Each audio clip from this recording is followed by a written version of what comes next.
For more than 50 years, Link Unlimited Scholars has been a Chicago-based institution working to change the trajectory of high-potential Black youth by providing unique programming in the classroom and beyond. Link Scholars complete a 4-year fellowship that includes academic enrichment, leadership development, career exposure, and college access to move them to, through, and beyond college.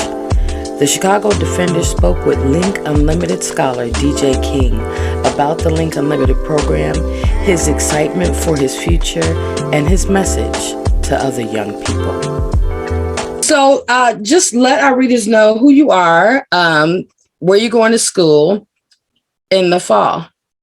Okay, my name is DJ King. I'm a senior at Morgan Park Academy, and I'll be attending the University of Wisconsin-Madison. Nice. Now, how did you guys find out about Link? I found out about Link through my sister mainly. And yeah, my sister was in the program and she was connected in it ever since I was in fifth grade. So, and I had a good connection with her mentor, and her mentor's daughter ended up being a girl that I was great friends with at my school. And just since then, I realized all the benefits that Link had and everything. So I wanted to get involved with the program. Yeah.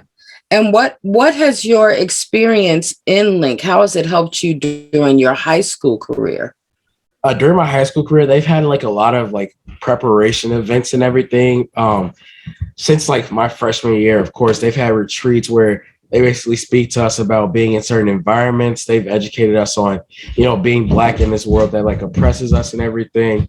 And yeah, they've definitely even my freshman year, they provided tutoring for me during a math class when I was having some difficulties. So they've always had a support system around me. Now, your class and, my daughter's a senior as well and graduating, and literally missed 2 years of being in person in class.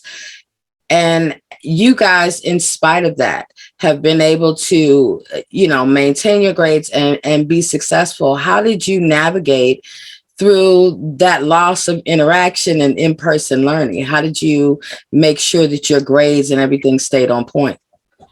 So during the entire quarantine process, me and my friends, we basically coped with it through having essentially a group call where we would be on there all the time. We were doing homework and everything. And we would just talk about whatever, but we'd also get straight to the business, make sure our work was getting done. And that was just a great way of influencing me into actually finishing things, especially with so much time on my hands. I had plenty of time to waste, but I knew I couldn't do that. I love it. Now I'm going to ask Grandma, because I know you got to be proud. What are the values? We always hope that our kids, listen to those words of wisdom. Growing up, what were some of the things that you were instilling in him to be able to navigate now into this new where he's getting ready to go to college with all these scholarships? Well, first of all, he's always been bright. One of the reasons he ended up at Morgan Park Academy was because when he was in 5th grade or 4th grade, the public school he was going to wanted to start labeling him a problem child because he would finish all his work and they said he was a distraction. And I was like, well, give him more work, So I did not want him to be thrown into that type of environment where they didn't know how to handle his brightness. So I made that sacrifice and he has a mother. His mother's deaf. So he's been raised by a deaf mother, until he was about in 5th grade. And I didn't really 100% take over him, but I asked my daughter to allow me to deal with the education part of him. And I decided that because I knew he was bright, that I needed to make sure that he got the best resources he could get to bring all of that out. So he didn't lose that. So, it's very hard financially, emotionally. No one should have to go through what I've gone through over these past years to get not only him a great education, but also his sister who graduated from Mizzou and is about to, go to vet school. So it was difficult. But he's a good boy. He's a good boy because I didn't expect less of him. Right. Daquan, how does that feel? Like knowing that you have that support as you get ready to enter this new phase in your life, not just the support of your family, but the support of the Link organization. Do you feel adequately prepared to head into college? Yeah, I definitely do, especially with like the good relationship I have with like Link boards or Link people now, especially with Kelly and everything. Like she's always talked to me. She's always been like, whenever you need anything, whenever like there's anything bothering, you can just talk to me like whenever. And, you know, I've even talked to her through the phone and everything about certain like ideas and goals I have. And she's always been there ready to be like, okay, well, you could just talk to me. You can call me on Zoom and everything. We could talk this out. And having that support, it's definitely like, it's so beneficial because I'm entering an entire new world right now. So, you know, having like something to land on, that's definitely great for me. Yeah. Now talk to me about the scholarship, the Jordan scholarship that you received. How did you find out about that? So basically they threw me on a roller coaster ride where they told me that, okay, so I applied in September, November.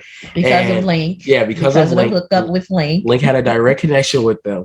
And I didn't, and then in February, I just thought about it. I was like, okay, when are we gonna find out who got it and everything? So then in March, I believe, they told me that I was selected as a nominee for the award. Mm-hmm. But they had me like doing all this stuff where I had to go to a hotel, I had to stay there, and I had to be with all these Jordan partners and everything. So this entire time I was anxious because I was like, okay, what if I don't get it? Yeah. Like, because we had that discussion that you're going where the money is. So whoever gives you the most money, grandma can, you know, we can only afford this amount of money, and that's still going to be a stretch. So, right. And then eventually they told me I realized it at the basketball game where they brought us into the half court and they congratulated us and everything. And then that's when it just hit me. And I was like, oh, wow, I'm going to college free.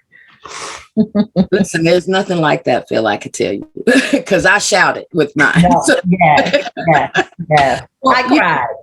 It's so much out here in the media that talks about young people so negatively. And we really like to highlight our kids who are doing amazing things because we want to push that narrative that it's not all our kids aren't out here wilding and being crazy out in these streets. What messages as a young Black man would you like to give to other young people who are thinking maybe college isn't attainable or that they can't do it based on their backgrounds? What messages would you send to them? This is actually a great question because it's something like that I think of all the time. Basically, I've always hated the negative stigma that's been around young people, especially young Black kids and everything, especially the way they like portray Chicago as like a war zone and all of that. It's always bothered me. So in a way to actually attack that, I'm coming up with a group called Youth Involved that's actually for, you know, young kids around Chicago who want to do something to change the community and everything. And my biggest message just to them is that in a way to like combat those ideas that, oh, we're bad children and everything, just respond to it by doing great things and doing things that are better for the community. Mm-hmm. And like, that's always like been something I've thought about. And, you know, I want to show this in a way by, you know, orchestrating like beach cleanups and everything, donating to homeless shelters, all of that, and just responding to all that negativity with just like sheer positivity. But congratulations. I'm so happy to share your story and share with our Chicago Defender readers.